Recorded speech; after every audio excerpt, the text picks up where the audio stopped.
It is time. The 54th Bassmaster Classic. Will Jason Christie win on his home pond and get revenge? Can a newbie to the Bassmaster Classic take the title in their first or second try? That and more on episode 169 of the Inside Bassmaster Podcast. I'm your host, as usual, Ronnie Moore. My co-host, like always, Kyle Jessie, joining me. And Kyle, as we're recording this, it is the beginning of practice for these anglers for the Bassmaster Classic. And if people don't know how it's formed, it's different than the Elite Series.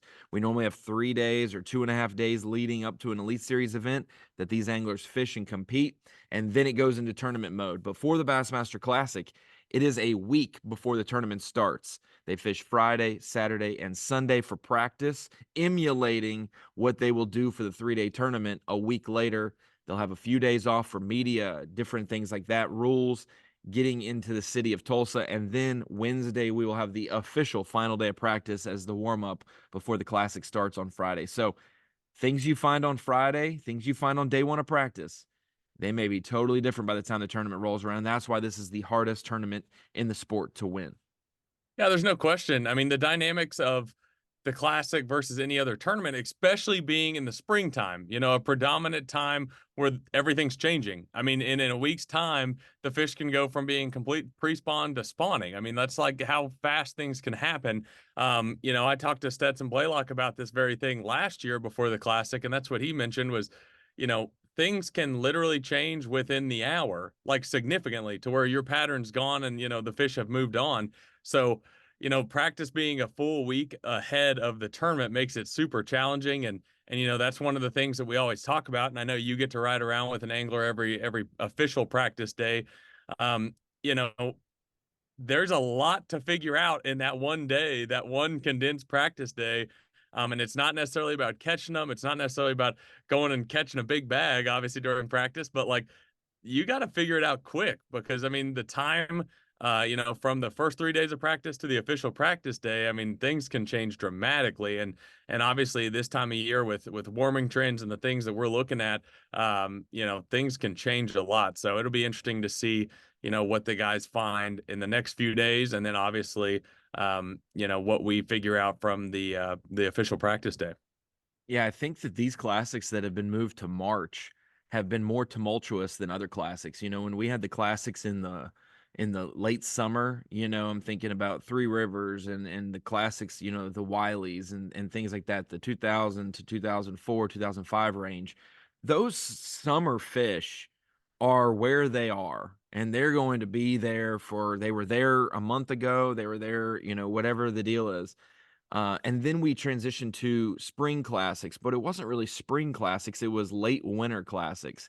Those February, 2nd, 3rd, 4th, those first few days of February to kick off the season, even to Valentine's Day. Those classics, those fish were where they're going to be. They were winter to early pre-spawn staging positions, and they weren't really going to change. You weren't going to ever have solid enough weather for a long enough time to make any kind of difference.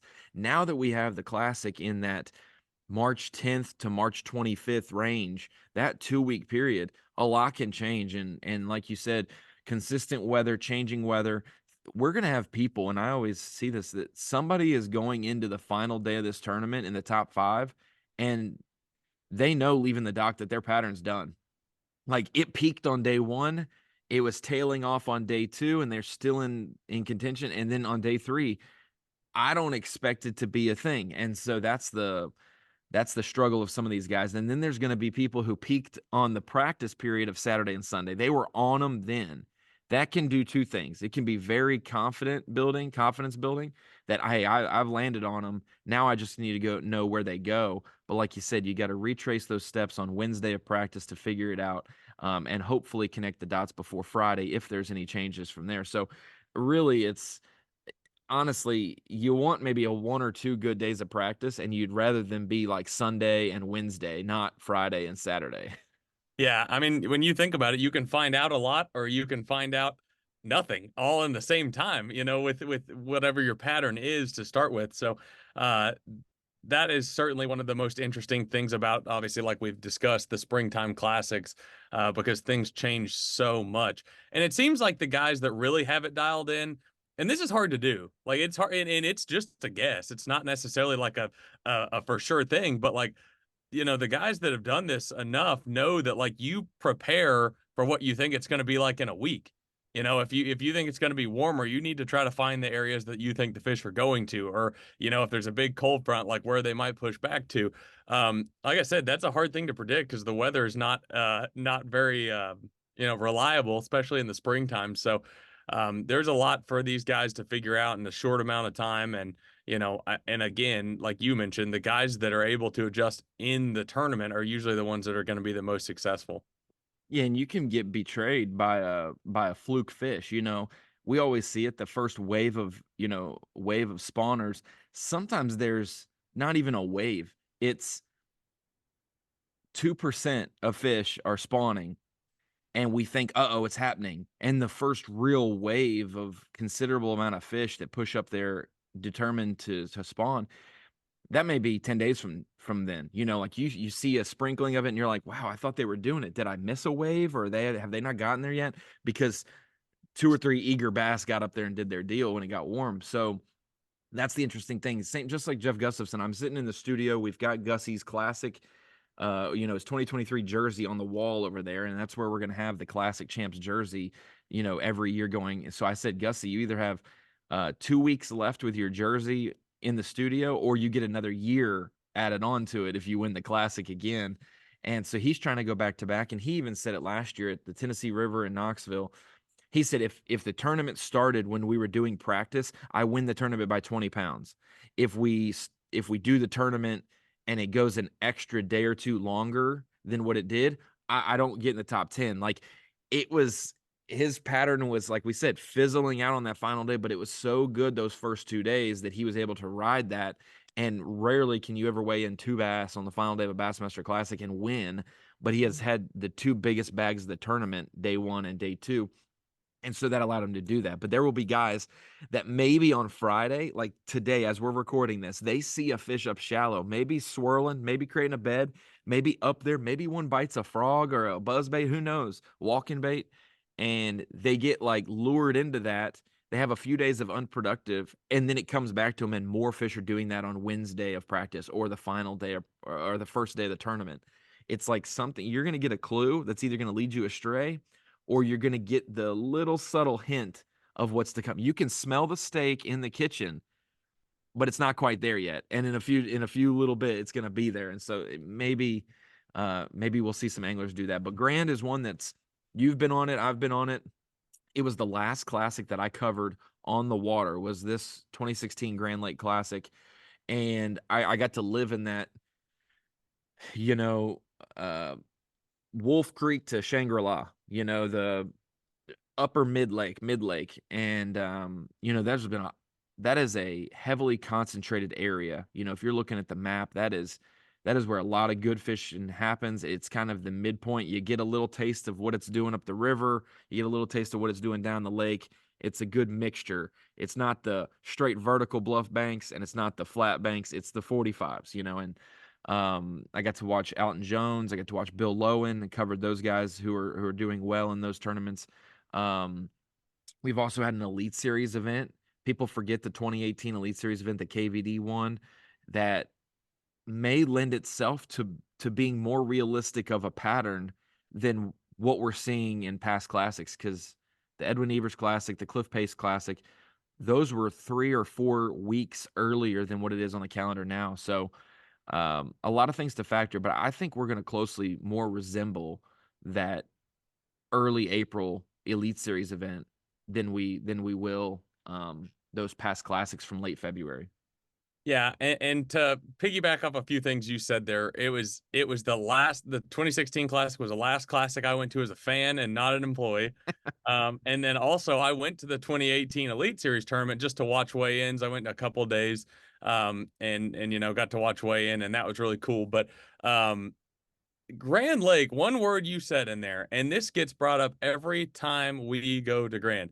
It is a pattern lake. I'm sure you'll hear that through the week of the Bassmaster Classic coverage on Bassmaster.com and YouTube and everywhere else.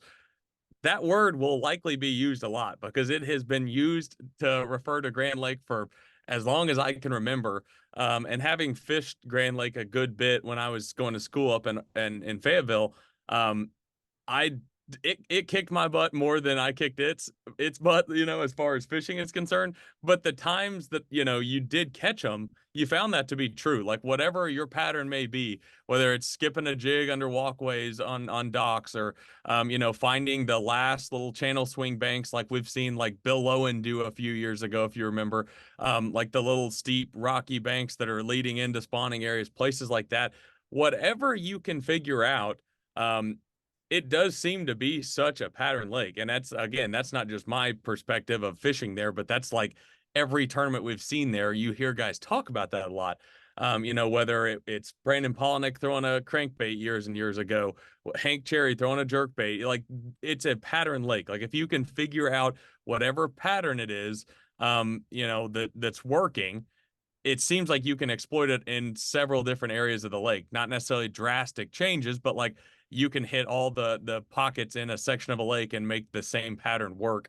So I think that's one of the things that makes this classic, and especially this time of year, so interesting, is because I think the guys that are able to find patterns will do well. And one thing that we talked about a couple years ago, for whatever reason, there is a correlation between guys doing well on Lake Hartwell and Grand Lake. And it's not that they fish like super similar. They fish similar in ways, but they're both pattern lakes. So like I know we're gonna get into fantasy fishing here later on, but that's one of the things, to keep in mind. Like the Kyle Welchers, Jason Christie, even if he'd never seen Grand Lake, let's just act like he'd never fished there. Guys that do well at Hartwell running a pattern, and we've seen do well in classics in the past. Those would be guys to keep an eye on. I think that we'll probably see that correlation again. And if we don't, we can act like I never said this. Yeah, and that's the pattern that it lends. We've seen Edwin Evers run three different patterns, or three different areas trying to catch up to where these fish are. If there is an area that they're going off on a certain thing, you can bet that, let's just say you find out something mid-lake that they're doing, they probably did it up the river last week, and they're probably going to do it down lake next week. And so when you're trying to ride that, have I ran my milk run out of fish or whatever, uh, shoreline cover, shallow fish, docks, things like that. But there's also going to be a couple X factors. The brush pile game, however deep, it's not going to be 25-foot brush piles necessarily like we traditionally would think, but shallower brush piles are a thing. And then you've got those gravel bars, like I can call them gravel bars, but those long extending points or high spots off the bank that are shallow. It's one of those deals you're like, that's weird. There's a random buoy over there in the middle of that bay, and it's because there's just rocks that you're going to run over when it's a little low. And so there's a couple X factors. And so let's get into the current conditions, because we just had a storm blow through Thursday night, Friday morning in Little Rock that barely missed. It was south of Grand Lake, probably hit Tulsa pretty good, but it did not hit Grand Lake itself. So I don't expect, if it would have hit above Grand Lake, it's going to flow into Grand Lake. If it's hitting below Grand Lake, it's not backflowing into Grand Lake. Rarely is it going to super affect it. There may be a couple creeks that run in, but that big storm narrowly missed it. So the water is going to be pretty stable.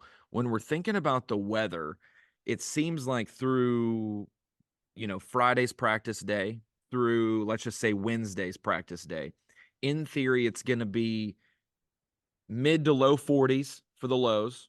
It's going to be hoodie, a jacket in the morning, maybe your bibs, but by 9, you're probably getting out of them. And it'll be 60 to 65 for the high. So we got a 20-degree swing there. And there's still going to be another 20-degree swing when we hit the tournament. Nothing changes dramatically, but it'll be a little bit warmer for the lows and a little bit warmer for the highs. So I think it's going to be, let's just say if it's 40 and 60 for the lows and highs through the next 5 days, the 5 days, like right before the classic and through the classic, will be 45 to 65, that type of thing. Maybe hit 70, maybe hit 50. A little bit of rain shower possibilities on tournament day, but that's a week out. So we will see if that actually comes to fruition. There's always a chance this time of the year with thunderstorms, but so the weather looks very stable. Would you consider that pretty stable when we got the lows the same every night? and it's not going to be frost and like set the temperature back much. But those afternoon sun's beating down, it's warming up the backs of those pockets. They're not going to get shocked at night dramatically. It's going to be a kind of consistent.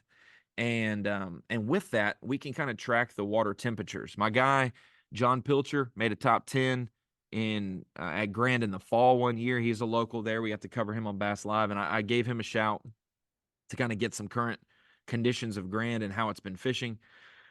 Basically, if you're looking at the lake, let's go to the dam. We'll go to the far south reaches of the dam.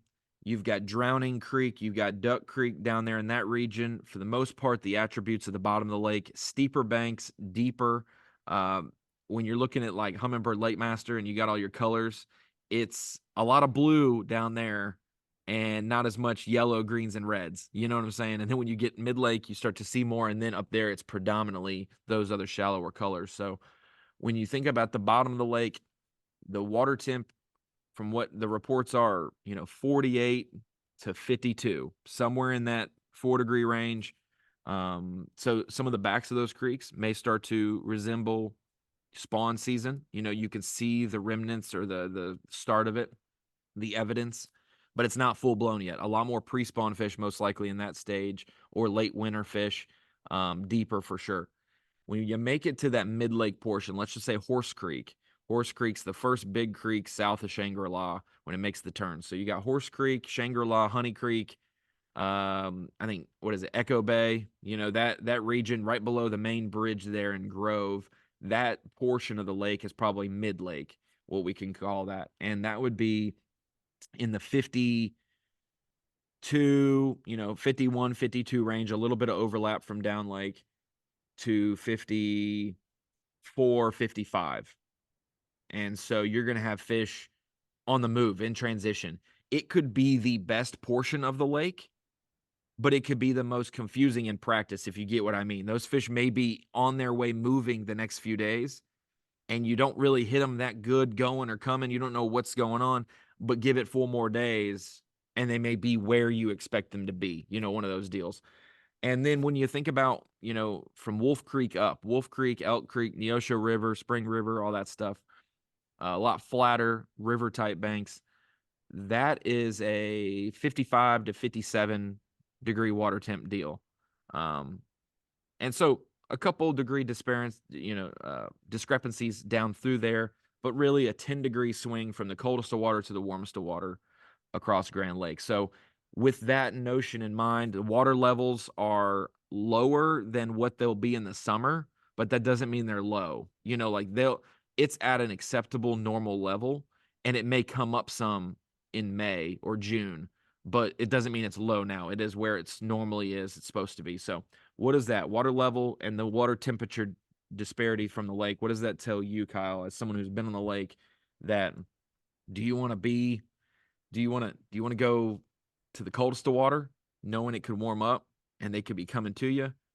But it's one of those deals. You're gonna have to ride every zone, like we saw Evers doing 16. Yeah, I mean, if it was me, I would want to find the warmest water possible, but that's just because I want to find the fish that are furthest along, and that's just a style thing. But the And you thing that can backtrack it, sure, or yeah, or find yeah. the farthest behind fish and track it forward. And with the potential weather, I mean, like you said, honestly, all you can really ask for is stable, whether it's stable cold, stable warm, stable somewhere in between. For the sake of like patterns developing and maintaining, I guess, really more than developing, that's really all you can ask for. I mean, if you find something on the final day of practice, or, obviously during the first 3 days of practice, and the weather maintains, pretty good chance it's going to stay, or, stay long enough for you to have a little bit of success. The one thing it tells me, to be honest, is that it's going to allow guys to do what they want. You know what I mean? Like when you think about the fact that one area of the lake is going to be, like you mentioned, like 10 degrees colder possibly than another. I mean, it kind of fits into a lot of guys' strengths depending on, obviously, water temp, or not water temperature, excuse me, depending on water clarity. It's going to allow the guys that are more finesse and want to be off the bank, chasing bait and individual fish or whatever. Like, it's going to tailor to those guys, but also like the potential warming trend kind of makes you think that could go away. So I mean, like you said, I mean, if you put all your eggs in that basket and those fish leave, I mean, that's a hard pattern to just put up and go away. Um, but to me, like I said, I think that I'm being optimistic. I think that it'll allow guys to do what they want. I mean, the guys that want to fish the warmest water possible and fish shallow and power fish, which you can certainly do at Grand Lake. We've seen it plenty of times in the past. I think we'll have plenty of stuff to do and plenty of water to fish. And then, the guys that are, obviously predominantly going to use their electronics off the bank, those guys will have, fish and areas of the lake to fish. So, like I said, as a fan and as a spectator, that's really what you want is diversity, like guys doing different things, which makes it interesting because you see those patterns develop and those things, just develop throughout the tournament, and that's what makes the classic special. Is like those last day runs, like somebody finds a crazy something like Evers did, last day and makes a giant run. So Grand has always been a place for dramatic, and I think that this year will be no different if I had to guess. Yeah, and the X factor is that, when you're at Hartwell, which I love Hartwell, especially in the spring, like you can see those 21, 22, 23 pound bags, and you can see, hey, I could have caught 28 today. I saw two more sixes that were cruising, but they're so accustomed to cruising, those aren't catchable fish. They're hope you cast it in the lucky right spot and they didn't see you and they bite. It's kind of one of those deals. And you maybe trick one, but it's hard to trick two or three of those in a day. So you have that, low 20s aspiration for a big bag. And at Knoxville, Fort Loudon and Tellico, you have that 17 to 20 pound hope and goal there. At Grand, your magic day can be 29, 30 pounds. It can be that's what we saw with Evert. Like it can happen. And so doesn't I feel like you can come from much farther behind in this tournament and be gaining momentum and by the time it's not like you're like, oh, I'm a steady go from 12 to 15 to 17 over the 3 days. You can, but you can also go from 12 to 17 to 26 and you're like, oh my gosh, where was this on day one? And it's just transpired that way. And I feel like I'm not a deep cold water fisherman. And so I feel that during this time of change, yes, those fish in 10 feet, 12 feet, 15 feet aren't feeling the water temperature change. They are feeling the moon cycle. They are feeling the time of day of, how much light is being bestowed upon the lake in a day. And so they start to move. And it feels like those fish actually move that are on a brush pile. They're actually going to move and they're going to head shallower. Whereas those shallow fish, they go from biting to I'm going to be in that same depth range, but I'm going to be spawning now. Like you're like, I was getting a bunch of bites. Now what? Those fish haven't left. They probably might just be hunkered down and you're fishing over them. They're guarding a bed, making a bed. They get in that weird day or two, 3 day period where they're not biting and they're just making a bed and they're only eating when absolutely necessary. And then they start the spawn process. And so it's one of those deals. If you're starting to catch some males up shallow, I guess moving baits, and then you stop getting those small bites, those fish are probably making a bed. And the next moving bait bites you might get are some of the biggest fish in the lake that are the females ready to they're on their way. And so that's where I would feel comfortable as well. But I do like to ride that line, so I feel like that mid lake portion it has what you want. It's got those long extending points. It's got the creeks that go up there a little bit. It's got the 45s. It does have flat bays as well. But that's going to be the most populated area of the lake. It's the most emulates everything else you want on the lake, and so of course that's going to get sampled more than other places. Then the far reaches south, far reaches north. One thing I want to mention too, and I hope so badly this is not the case, but the one thing I did gather from Grand Lake in the years of fishing it, when I was in school, was without fail every spring, and I'm sure there's guys from Oklahoma that'll listen to this and agree with me, maybe some won't, maybe it was just that I sucked, but I've definitely talked to other people that have confirmed the same thing. Grand is very strange in the sense that 1 week a year in the spring, it goes from being like really, really bad, like bad, bad. Like Like you can't like like half the field's not catching a keeper. yes. Like the best example, like I saw this firsthand. Um, my buddy Travis fished a Toyota series. I don't know. I think it was the week before, maybe 2 weeks before the elites in 2018. I'm pretty sure like over half the field zeroed in that event. Like it was that bad. But then the next week, I think Austin Felix said, I'm fishing my second tournament at Grand and I'm hoping to catch my first keeper or something like that. Like he was, it's insane. It's a hard thing to explain. And like I said, I'm not saying this because I'm an expert. Like I'm saying this because I've talked to other people like Gene Gilliland, who's out of Oklahoma. I have heard this from other people. So I think there is really truth to that. Like there has been plenty of it, like examples of that happening in the past to where it is everything can be right too. It's not a matter of like some drastic weather change or some like, crazy unforeseen circumstance that just makes it bad. The fish just don't bite for like a week period of time. And then all of a sudden, again, going back to 2018, the elites hit it and it was, I mean, everybody was catching them. I mean, it was crazy, sight crazy fishing. weights. It gets caught on Yes, a, and it gets one on a square bill, but they're sight everything. fishing. Like Is you could do whatever you want. Like Brandon Lester's catching them on a shaky top head water. in the Like top water. it's just crazy what all you can see, at Grand Lake in the span of like 2 weeks. Like it goes from being what you would perceive to be like one of the worst lakes you've ever fished to like this is the greatest lake on earth. And like I said, I don't think that that'll be the case. The years that I've seen that and kind of experienced it and watching tournaments and actually fishing there, it seems like it's usually in the middle of March, not so much towards the tail end. So I'm pretty confident that's not going to be the case. I also think, again, when you're comparing the guys that made the classic versus me fishing the lake, we're not on the same level. We're not even close to the same level. So as far as that's concerned, I'm sure even if it's bad, they're going to figure something out. But it is a very unique lake in that sense. Like you see it at times be incredibly tough, but then, like I said, a week later, it's like you can catch them however you want. Just fishing down the bank or whatever. So um, that's an outside possibility. And what'll be interesting, and I'm curious to start hearing some reports from practice. I'm gonna call Luke Palmer and some guys today, maybe at the end of the day. I'm just interested to hear if like maybe that is happening during practice, and then the tournament starts and like everybody just starts catching them. Because like that Every happens a lot. That every happens a lot. pre-tournament interview is going to be, let's drain this lake, and then after the tournament, hey Oklahoma, you got a gym, let's protect this Yes. place. Like we hear that a lot, from guys in doc talk and things like that where guys are super negative, like, oh, it's been really tough, it's been bad. I genuinely think it could be during practice. Like if the scenario I played out actually happens, it could be like that bad during practice, and then all of a sudden the guys go to catching them, and guys are like, I'm serious. Like we weren't catching them in practice.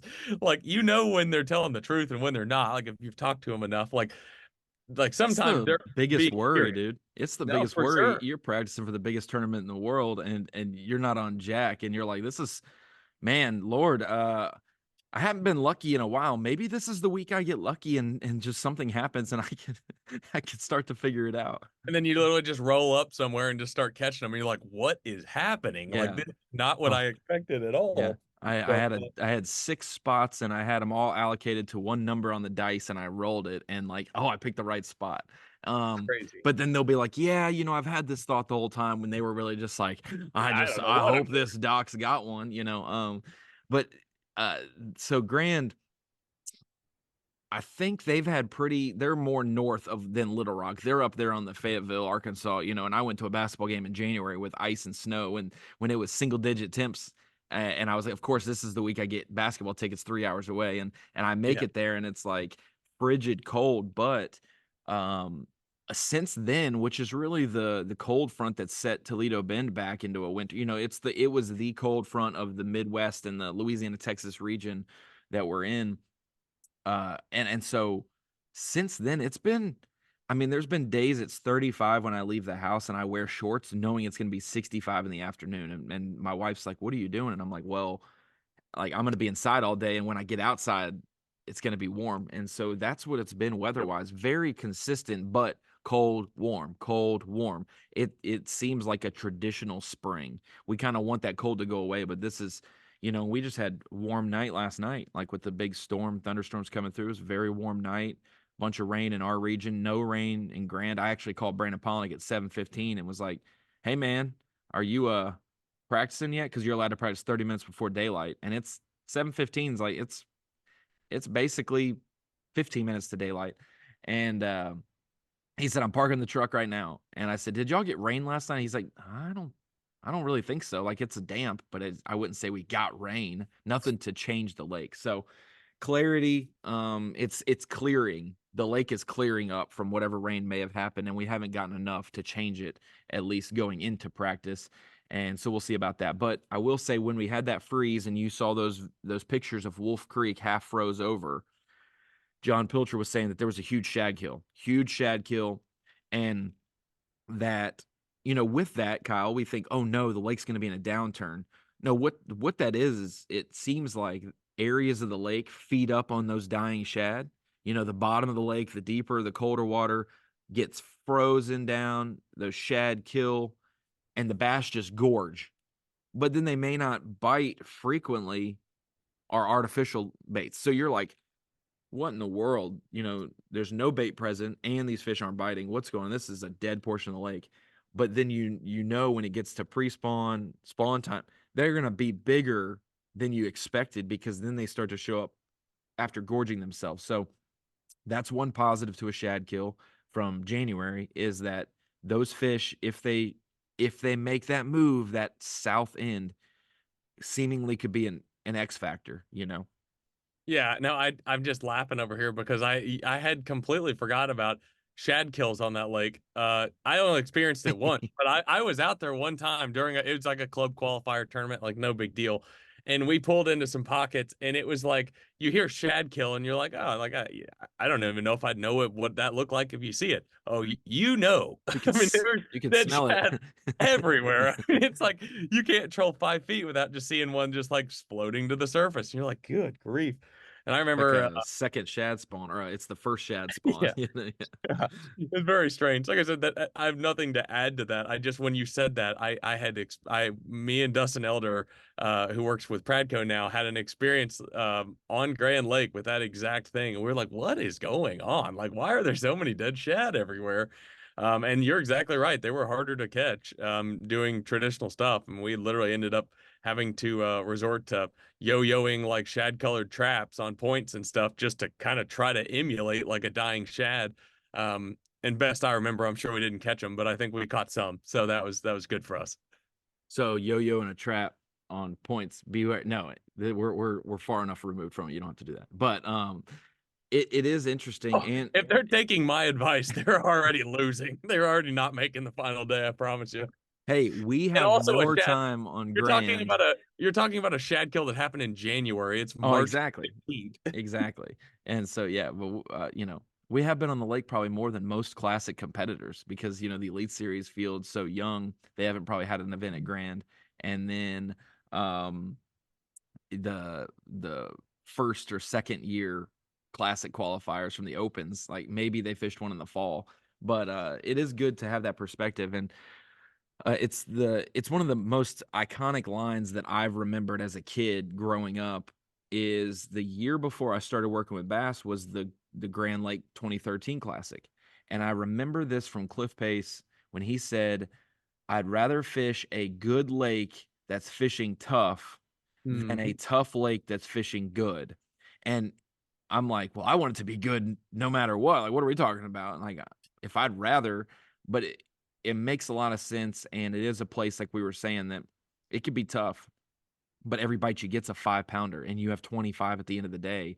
And that's what Grant has the capabilities of. So it may not be fishing tough weather conditions wise, but if they are in a transition or in a funk, because the weather's been pretty stable and they've had ample time to make their decision and make their move to the bank, if they make it this week and it's in an influx period, all of a sudden it could go from, this lake is tough, but I've only gotten 4 bites, but I'd had 18 on the 4, and you're like, well, just pray for the 5th, and you'll be in a good spot on the classic. And so that's the way Grand seems to play out, in my opinion. And so, um, I'm excited. It's the closest classic I've had since living in Little Rock.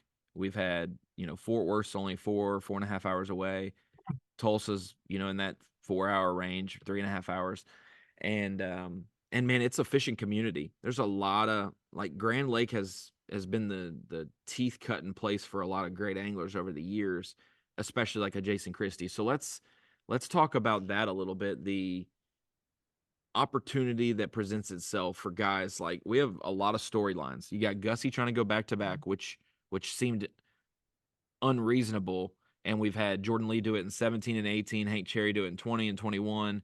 So it's kind of coming around. It's time to do it again. Could Gussie go back to back? Jason Christie, he's already won a classic, but can he right the wrongs of two close calls at Grand in the past? His first experience with B.A.S.S was the 2013 classic, and he was in contention. And then obviously we know 2016 leading going into the final day. Edwin has a crazy day, and Jason actually got pummeled by spectator boats. I have never seen flotillas in the mouth of a short pocket like he had. Like they're in between docks, and I'm like, homies fishing the docks, and you guys are parked in between docks. Like, get Some out of of the those, way. That was some of those, crazy, dude. some of those JO photos from that Oh day my are gosh. just insane. Like you can't even believe like your eyes looking at how many boats are in like a small I pocket. mean, they But were counting how much flake was on the back of his chunk on his jig because they were that close. Like they were so close. And so it took him, I would probably say, moving from spot to spot, he lost like 30 to 45 minutes of his fishing time just trying to idle out and navigate flotillas before getting on pad. Like you're losing 5 minutes per spot. Like that's a lot during a day for sure. possibly. And so, and then obviously other factors like someone yelling that your nearest competitor's got a giant bag and, and spinning somebody out that What way. a nightmare of a day. And what's crazy is if you watch that show and remember it, they could look at Bass Track if they so pleased. That was like since when? Like that's like the wild, wild west. You can look, and so he checks Bass Track and he's like, basically yeeted his phone out of the boat. Like, I don't want this thing anymore. Like, I just look and see Edwin's got 29 or 30 pounds on Bass Track. And and I can honestly say Jason didn't lose that classic. He got beat in that classic. If Sure. Jason had 20 pounds, he still loses that classic. I think he had an 8-pound lead on Edwin, but just 20-pound bag got the job. You know, would have been a good job by him, and he would have still not got the job done. So that's not an excuse. That's just a real like Sure. to beat. That's a world beating bag, a 29 or 28, whatever Edwin had, that upper 20s, low 30s. That is a world beaten bag. And so Jason didn't have a shot to hold up his end of the bargain there. Um, and so that's another storyline is Christie. Can he get revenge? Hank Cherry, the first opportunity we got to see him. He wins an Open at the end of 2012, makes the Classic for 13. He also is on the Elite Series, and then he almost wins that Classic, comes up a fish short, and we had seen him lose, one or two of those fish in those shows. And then you've got Brandon Polinick. He's got a second place in the Grand Classic. That's there. A couple other guys. You have Luke Palmer, an Oklahoma angler, and an X factor that I'll say. There's a couple other storylines is Stetson's had a couple top fives in classics recently. He's my pick to win the classic. Lee Livesey's fished 3 classics and never been lower than 15th. So he's shown up in the classic. We'll see if he can do that. And then Kenta Kimura, he is from Japan. He spends a lot of time on the road going event to event, but when he comes home, or at least early in his career, his roots, he would be around or on Grand Lake just for his rest period. So he has a lot more time on Grand than most any other person other than maybe Jason Christie in the field. So we'll see if that plays out. There's quite a bit of storylines. You got a lot of really good opens anglers. You've got a couple of champions. Bob Downey's won at Grand Lake in the past before, and so quite a few. And then you've got the rookie class of those who have made it: Milliken, Williams, Patrick, guys like that will probably throw their name in the hat as well. And then Kyle Welcher, like, will Joey Cifuentes get off the schneid of the first 2 events? So a lot of storylines we could cover, and we're going to try to do our best on Bass Live to obviously cover a lot of those. You're going to have Aaron Yavorsky. He kid turned 18 like yesterday or something, like barely of age to be out of high school and fishing the Bassmaster Classic. So many different things. Yeah, there's no question. I mean, the field itself, like when you start going through the buckets of fantasy fishing, I mean, it's like the way I explained it in my column was that it's super difficult, excuse me, to select anglers for fantasy fishing, whether it be drain the lake or Rapala, fantasy fishing, because everybody that makes it to the classic, this is an obvious statement, like you earned your way to get there, number one. So number two, when you're looking at the roster, it's like nobody looks out of place here. Like for the, I mean, obviously you're Can talking make a about like justification for everybody. 100%. And of course you talk about like a kid as young as Aaron and some of the guys in the bucket E's, you might not recognize their names, but it's still like I can't justify this guy's not going to catch him over the next guy. Like the field is so stacked that it makes it really difficult to suggest. And I don't know why, but I've got a weird feeling that it's going to be somebody like completely off the wall. I don't know why. I don't even have an angler selected. It's about time. I just think it could possibly be as long as somebody's able to handle the pressure of everything that comes with the classic. I mean, for some reason, and like I said, I'm not making that prediction based on like a certain angler. I have no idea who it's going to be. I just have this weird feeling that it's going to end up being somebody that we're not expecting heading into the tournament. I don't know. We'll see. Well, we're due for some nation and opens anglers to throw their name in the hat. Joey Nania did that in the Hartwell Classic in 22. I think he had a great finish there.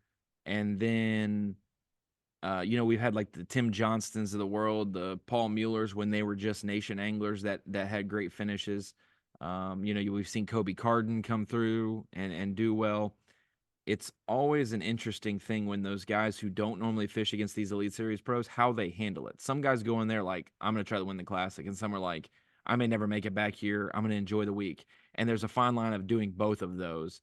But that's a big moment. It is a big moment. And there's a reason why, like Brian Kirchhoff's the only angler in the history. Chris Bowes will do this because he was the Opens tournament director. He'll claim Randy Howe because that's how Randy made the 2014 Classic, was through an Opens win, and then he wins the Classic. So he'll claim, but that's an Elite Series pro. These are his peers that he's fishing against. So the only person that's really ever won the Classic that wasn't a touring regular is Kirchhoff, and a lot of these other guys got really close, but it's hard pressed to show up all 3 days. And so we'll see. I've got two anglers out of my Rapala and my Drain the Lake, 2 out of the 13 that do not regularly fish with the Elite Series Pro. So I got one on my Rapala and one on my Drain the Lake that aren't normally on the Elite Series. And I have faith, but we'll see. So let's get into our picks real quick. This will be the last thing we do, I do believe, but let's go into our Rapala Bassmaster Fantasy Fishing picks first, because we did set these buckets. So Kyle, do you want to explain how we kind of had the determination of setting these buckets? Because there's a guy in bucket D you could put in bucket A because of style, but not because of performance, or vice versa. And then there's guys who have done well in the elites the first 2 events, but they're in bucket E because they're a first-time classic angler and they're a rookie. So explain a little bit of how we tried to allocate buckets, at least A and B, because those are that's a lot of big names in those first 2 buckets. Yeah, I mean, it's one of those things. Like there's two trains of thought. It's like, do you spread out all the bucket A and B guys and like sprinkle them in everywhere? Probably not, because then they're just going to dominate the bucket D's and C's and E's of the world. So we just tried to play it as fair as possible.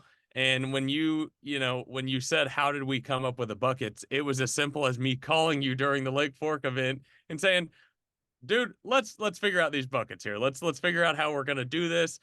Typically we have a larger meeting in the office, and then we all kind of go over the buckets. And with the early start to the season this year, and just crazy start to the season. And when you say early, we weren't able to do that. So you and I just went through, and I sent out the list and said, if anybody has a problem with this, then um, say something now. Nobody said anything. So that's how we came up with the buckets. But when you look at it, like you said, all the guys in bucket A, I mean, naturally you look through, you can basically base it off of Brian Brasher's classic odds. I mean, it's the guys that are favored, that have, justifiable reason to think they could win the classic, and then just on down the list. And that's not necessarily based on skill. It's just based on, you know, obviously, how close you are, being like local. Proximity, yeah.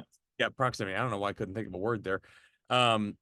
Proximity to the lake, times fishing the lake, success on the lake, success in classics. I mean, that's got to be a factor that you put in there because, like you said, we've so infrequently seen guys that have never fished classics do well that it's like it's hard to justify throwing certain people in certain buckets based on the fact that they never fished a classic. So when And a respect factor. Like you got to put Welcher, Cobb, and Walters in bucket A, even though I don't think any of them have ever fished an event at Grand. And but they were first, second, third in points. Like we gotta respect the momentum of some sorts. They've earned the right to be, absolutely, at least Welcher's earned the right to be like boat one leading out the field or whatever it is, boat two. And I think Gussie will be vice versa. I can't remember. Is it Classic Champ that goes out first and AOY, or is it AOY then Classic Champ? But it's and then the rest are yeah. random. I don't remember off the top of my head either, but something's making me lean towards AOY champ goes out first, I Yeah. think. But And then don't quote me on that. And so, you got the cherries in there for their past history here. There are four anglers. I said this on the show and the live What with Tommy. Four anglers who have fished every classic here. So both the classics and they're in this one. And it was Jason Christie, Greg Hackney, Brandon Polinick, and Brandon Card. So we know those three. We'd expect Christie, Polinick, and Hackney just for their longevity in the deal. But Card may shock some people, but I'd also say that this kind of is like lakes that he grew up fishing in East Tennessee, and Kentucky. Like it's kind of a highland.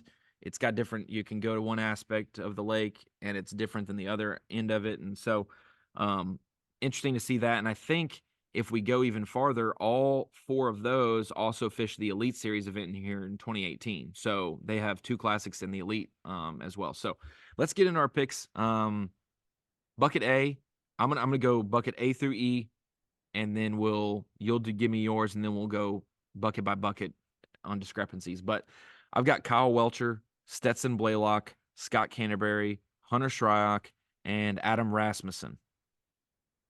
I like it. I have, excuse me, I have bucket A, Jason Christie, bucket B, Kenta Kimura, bucket C, Scott Canterbury, bucket D, Cody Huff, and bucket E, David Gaston. And I don't think we agree on a single one, if I'm looking at that correctly. Well, my heart was pulled towards, do I go with Christie because everyone's going with Christie and it's smart, or can I get away with doing a Welcher? And then in bucket B, I've been saying Stetson Blaylock is my classic pick to win, so I can't not pick him in here. Sure. But Kenta is also, I basically screwed myself, Kyle. We set the buckets, and I put my pick for the full classic and my 1B, my dark horse. I put them in the same dang bucket, so I can't even pick Kenta. But Kenta is my dark horse to win the classic, maybe the third international angler ever to do so. Um, so I see the vision of why you did that, and I also see the excuse of why I didn't. We both agreed on Scott Canterbury. Oh, okay. Um, Okay. and so tell me your reasoning, and I can just co-sign it. Maybe you have a different thought that led you to the same pick. On bucket C. Yes. My Because thought was because I'd say unless you have something that's out of the norm for Christie and Kenta, but I would expect it's the same reasoning we've discussed in today already. correct. Yeah, it's kind of hard to root against either of them. And to the point about Christie, the last when we had him on the podcast, after the classic that he won at Hartwell, that was one of the things I mentioned to him. One of my claims to fame was giving him chills on the podcast because of something I said. But like, he always seems to step up in the big moments. Like he just does. I mean, even if this, wasn't on Grand, like it's hard to root against Jason Christie having success in the classic because he always steps up to the plate. I mean, it doesn't always equal a win, but like he just seems to step up when the moment's bigger. So that was honestly even more than it being Christie at Grand. I think that's probably my reasoning. Yeah, Kenta, his resume in the classic, I think he's more times than not he's going to be in the top 10 than right. otherwise, and so that's why, yeah, I agree. And then Kenta, for the same reasons you mentioned, I think a lot of the power cranking, the things that he's really, really good at. If it turns into Mag draft. or yeah, 100% swim bait. If it turns into a forward facing thing, I mean, he's still more than capable to do that.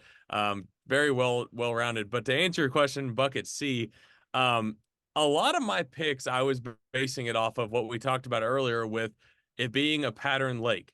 I can't sit here and tell you with confidence that Scott Canterbury's had like a dozen top 10 finishes at Grand Lake or anything, but like he's a good pattern fisherman. And I got to see it, I've covered him on the water plenty of times, but I got to see it last year at the Classic, the final day. Like seeing him run a pattern in a springtime event and like obviously fell just short, but like watching him run that pattern for 2 days in a row, it just made you realize like the guy's a really, really good pattern fisherman. And we saw that a lot in his AOY season. And we've seen that a lot in tournaments, in his time on the elites. So that was my main reasoning, to be honest. And again, it just goes back to a guy that's also just a good springtime fisherman. I think that goes a long ways. Yeah, I literally close my eyes and I see a jig and a buzzbait in his hand, and I'm like, that seems like a winning recipe for a classic. No doubt. And I'll also say this was something that came into my mind. There's been a lot of negativity in the sport, no matter what your opinion is, forward facing, not forward facing, should it be banned, should it be a part of it, should we suck it up, just learn it, that kind of thing. And Scott said something on Live Mix, I believe people were telling me that he was just ultra positive. Like everybody just seems to get on there at times and be negative or venting, or their opinion may be perceived as negative by 50% of the fan base and not for the other, whatever. But Canterbury was positive. Even if he doesn't want it, even if he does want it, like I think just understanding you're maybe between a rock and a hard place and you're making the most of it, I think that helps you thrive in tough situations. And so the Classic would be a place that he could do that. Bucket D, I've got Hunter Shryock for the similar reasons of Scott Canterbury. I could see him throwing a coal shad, or the 6-7 inch swim bait, soft swim bait style down these banks. I could see him sight fishing. I could see him, dock fishing, plopper, Chapo, whatever. Like those, like it just seems like this is a time of the year where you can trust Hunter Shryock, even though there ain't a blade of grass in Grand Lake. He fishes Chickamauga enough when it's low and it's just rocks and just and just clay, that I think that Hunter will feel just fine, and that's why he's my bucket D pick. But I do understand and like your Cody Huff pick as well. I think in that bucket, you got Taku and Justin Hamner. He's the hot name stylistically as well. We learned a lot about him. A lot of fans have the first two events of the season, and so no wonder he's a hot name. But those will sometimes lead you astray. And not saying he's going to do bad, but I think Shryock and Huff could do just as well. Yeah, I agree with you. When you look at Grand, the history of classics, history of Elite Series tournaments, um, the Hamner pick is justifiable by every account. I mean, Grand has always been a really good jerkbait lake, and Justin Hamner is a really good jerkbait fisherman. Like, and he's on a hot streak right now, doing well. Obviously coming off the fork event. So, like you said, it has nothing to do with not thinking Hamner's going to do well. But it's something you and I talk about a lot with the percentages and just trying to kind of weigh the pros and cons of going with certain guys. And for me, with Cody Huff being an Ozark angler, that's one thing that gets said a lot. Like Grand Lake is not a White River Lake. It's not a Ozarks Lake in a traditional sense, but it's set up very, very similar in a lot of ways. I mean, the rock formations, um, a lot of the same things that go on at Table Rock and Bull Shoals and Beaver, you'll see at Grand Lake. So also he's had some success there in the open. So I mean, I'm not rooting against him, as far as that That's goes right. We either. did see him on live in the fall. That's right. So I think by all accounts, when I looked at Cody Huff at sub 10%, when there's two guys at over 25%, just a risk I'm willing to take. I mean, we'll see how it works out, but I like Cody Huff and D. Bucket E might be the one for most discussion because there are a lot of rookies. There are a lot of like the last few guys to make the Classic, the Cole Sands, the David Gasson, second year Elite Series pros, but the last two to make the Classic are in there. And then you get the Opens, Anglers College, Nation, Team. I went Adam Rasmussen because it seems like the Minnesota and Wisconsin anglers that get on a hot streak, whether it's Fighter, Felix, Shakurit, Schlapper, Downey, those guys, it travels. It travels to Alabama. It travels to Oklahoma. It travels to, South Carolina, it seems. Their style of fishing, it collides with a lot of lakes in the country. And I feel like I've seen a lot of, I think Fighter's done well at Grand. Downey's won at Grand. The Kufals of the world. I think that they have good track records there. Shakurit's done well. I think Shakurit won an Open as a co-angler at Grand. Did. Um, and so we're just pulling nuggets out, free You got nuggets on the everything here. podcast. And and so I like Adam Rasmussen. If you don't know him, he won the Wheeler Lake Open last year to make this classic. He's fishing the Opens again this year, all 9 to try to make the elites, but he's already won a Bass Nation event. So we will see him at the Nation Championship later this year, and he may be in next year's classic. Like we may see him, and it's hard to make the classic multiple years from the divisions and tournament series that are not the elite series. Like it's hard to make it in the elites, but to make it in the opens multiple times, or the nation multiple times, or team and nation, the Robertsons of the world, the Muellers of the world, Sure. um, I'm trying to think of more recent guys, the Joey Nanias of the world. Like these guys have made the classic multiple times in hard routes to do it, and so I like Adam Rasmussen to do that, and he's not like he's a first year classic angler, but he's not a young guy. No. He's a seasoned, he may not be as well versed in the South, but man, I just trust him in this tournament. Yeah, I actually considered that pick as well. At 1.5%, especially. Certainly looks like a good pick, or could be a good pick. I I went think you with got David. 30% and 44%. You have Yeah, 74% wrapped yeah. up in the Barefoot Bandits, Kyle Patrick and Tyler Williams. So I mean, what are we doing? Airport Bandits. Yeah, no kidding. I mean, if it turns out to be, a certain type of tournament, I mean, I think those two guys certainly will do well. And I'm not saying it will or won't. We're certainly not sure at this point as They we're both recording this. love a jig and love brush Yeah, piles, and that is Grand certainly. Lake. Certainly. I mean, we've seen both those guys do extremely well, doing a pattern that has been good at Grand Lake for a lot of guys in the past. So, um, with that said, I went with David Gaston. Um, I mean, to be completely honest with you, it's a big time, just a gut pick, really. Um, just loves fishing shallow, is very good at fishing shallow. Is one of those guys that, like, I think you and I talked about this on our prediction show last year, when I predicted him to be rookie of the year, and he started as hot as you possibly could, made like 5 or 6 checks in a row, like 50 cuts. Um, he's just a really, really good shallow water fisherman. And I think that one of those guys, he's very carefree, like very easygoing. Like I feel like would not let all the pressures of the classic get to him. And again, that's just my opinion. But the kind of guy that could definitely lock a jig, very similar to what you said about Canterbury being an Alabama guy, could lock a jig in his hand, chatterbait, spinnerbait, whatever it may be, and just have sustained success fishing shallow during the event if that ends up being the deal. But another thing that probably needs to be mentioned is the fact that Easton Fothergill has to be the highest percentage pick we've ever had from a college angler, and well deserved. I don't say that in a negative way at all, because frankly, I was this close to going with Easton Fothergill and Bucket E as well. So very impressive on for a college angler to have such a positive percentage.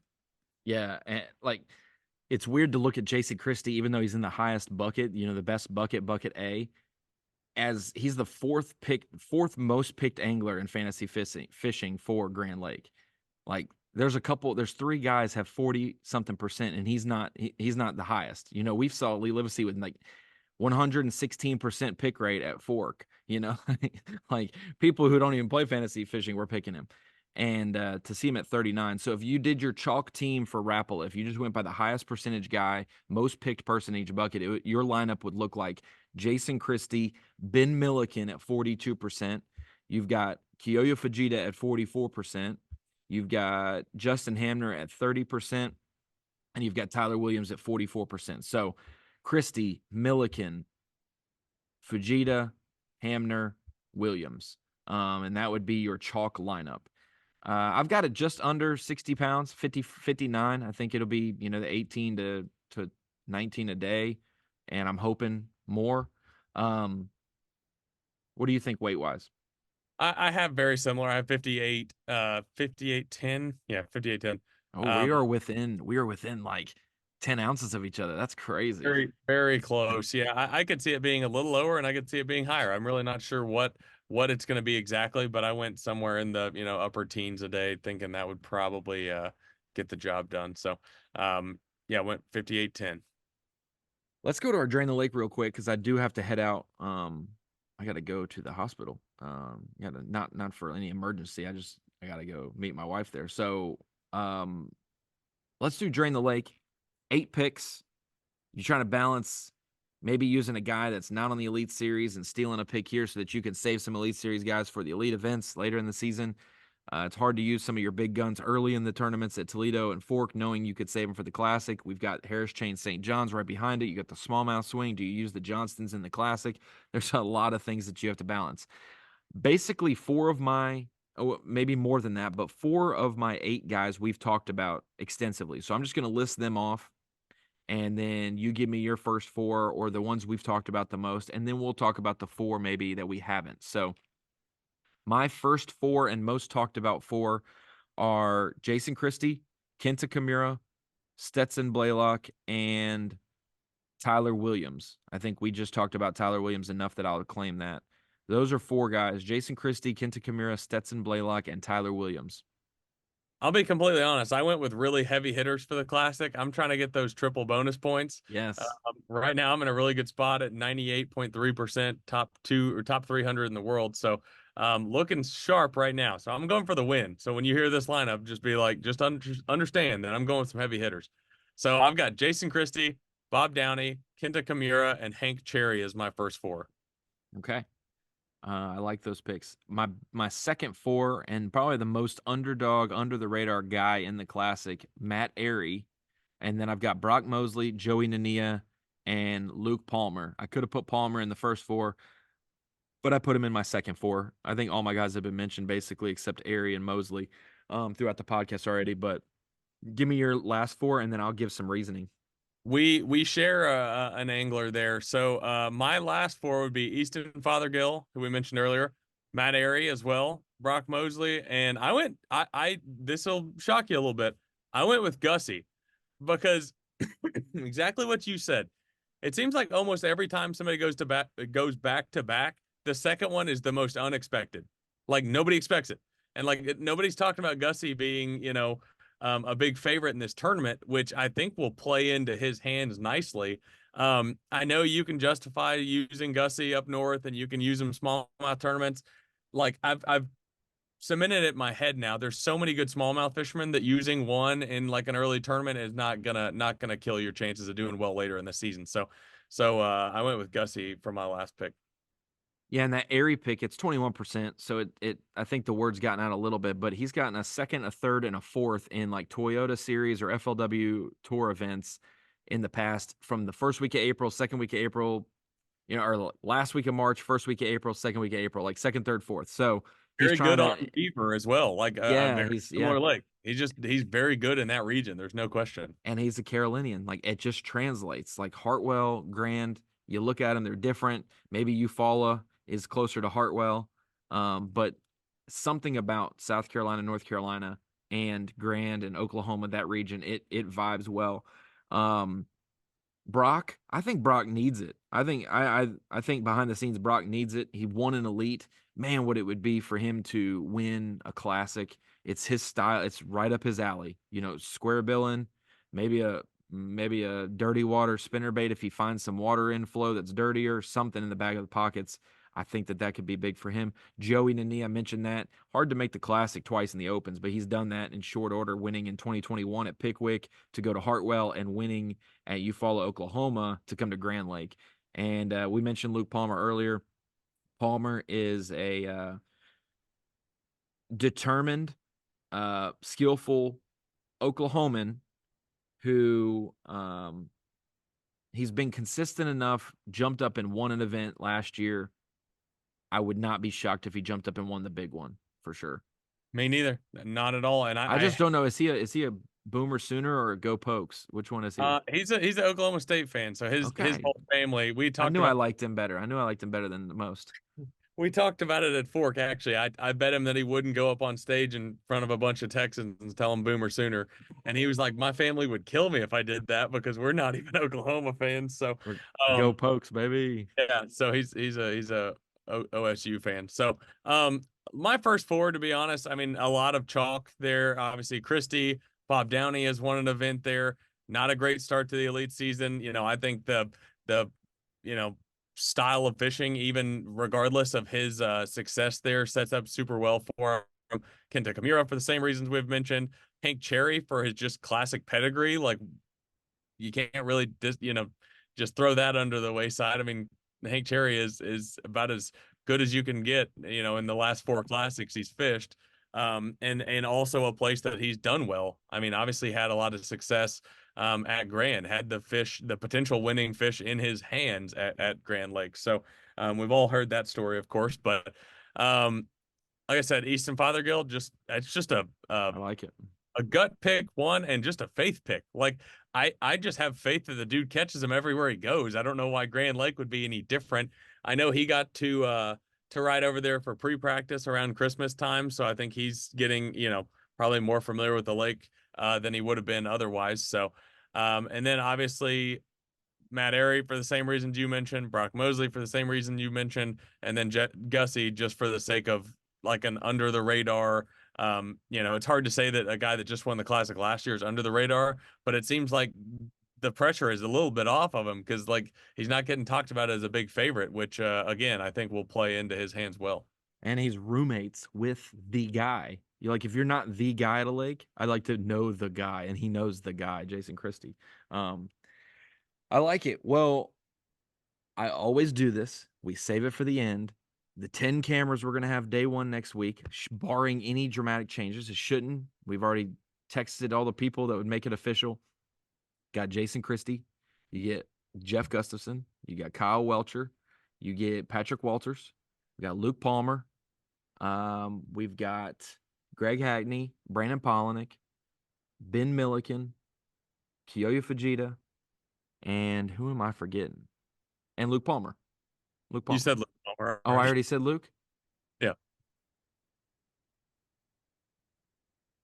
This The is 10th is a mystery guy. You're just gonna have to tune in. no, it's a Hackney, Christie, Polinick, Welcher.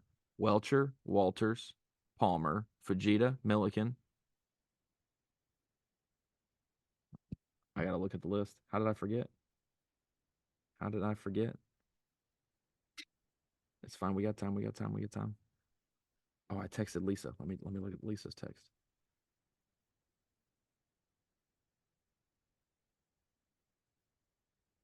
Kyle, can you like do a dance or something real quick? I was just whistling the theme song of the classic. I figured that would get us Oh, for a minute.